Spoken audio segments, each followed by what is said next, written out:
ଆମ ଓଡ଼ିଶାବାସୀ କେତେ ସଜାଗ? ମୋ ମତରେ ଜମା ନୁହେଁ। କାରଣ ସେମାନେ ଏହି ଓଡ଼ିଶାରେ ରହୁଛନ୍ତି, ଓଡ଼ିଶାରେ ଖାଉଛନ୍ତି, ଓଡ଼ିଶାରେ ଲଗାଉଛନ୍ତି, ଓଡ଼ିଶାରେ ପିନ୍ଧୁଛନ୍ତି, ଆଉ ଓଡ଼ିଶାରେ ବ୍ୟବସାୟ କରୁଛନ୍ତି। ଗୋଟିଏ ବାଂଲାଦେଶୀ କବାଡି ବାଲା ରଦି ନେବାକୁ ଆସିଲେ ତାକୁ କୌଣସି ବାଂଲାଦେଶୀ ଦଉନାହାନ୍ତି, ଆମର ଓଡ଼ିଆ ଭାଇ ଦଉଛି। ଜଣେ ବାଂଲାଦେଶୀ ରାସନ ଦୋକାନକୁ ରାସନ କିଣିବାକୁ ଗଲେ ତାକୁ କୌଣସି ବାଂଲାଦେଶୀ ଦଉନାହାନ୍ତି, ତାକୁ ଆମର ଓଡ଼ିଆ ଭାଇ ହିଁ ଦଉଛି। ସକାଳୁ ଜଳଖିଆ କୌଣସି ନା କୌଣସି ଛକରେ ଆମରି ଓଡ଼ିଆ ଭାଇଟି ହିଁ ଦଉଛି। ସେମାନଙ୍କୁ ପାନ ପୁଡ଼ିଆ କୌଣସି ବାଂଲାଦେଶୀ ଦଉନାହାନ୍ତି, ତାକୁ କେବଳ ଆମର ଓଡ଼ିଆ ଭାଇଟି ହିଁ ଦଉଛି।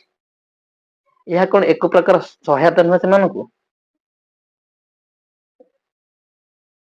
ଆମେ ଗୋଟିଏ ହାତରେ ସେମାନଙ୍କୁ ସହାୟତା କରିବା, ଆଉ ଗୋଟିଏ ହାତରେ କହିବା ଓଡ଼ିଶା ଛାଡ଼, ଏମିତି ତ ସମ୍ଭବ ନୁହେଁ।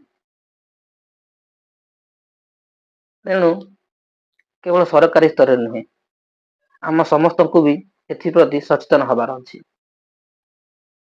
ନା ଏମାନଙ୍କୁ ଆମେ ରାସନ ଦେବା, ନା ଏମାନଙ୍କୁ ଆମେ ରଦି ବିକିବା। ତ ସେ ଖାଇବେ କଣ?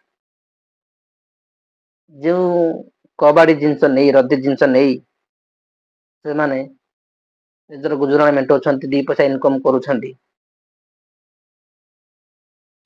ତାହା ନିଶ୍ଚୟ ବନ୍ଦ ହେଇଯିବ। ତାପରେ ସେମାନେ ବାଧ୍ୟ ହେବେ ଓଡ଼ିଶା ଛାଡିବା ପାଇଁ,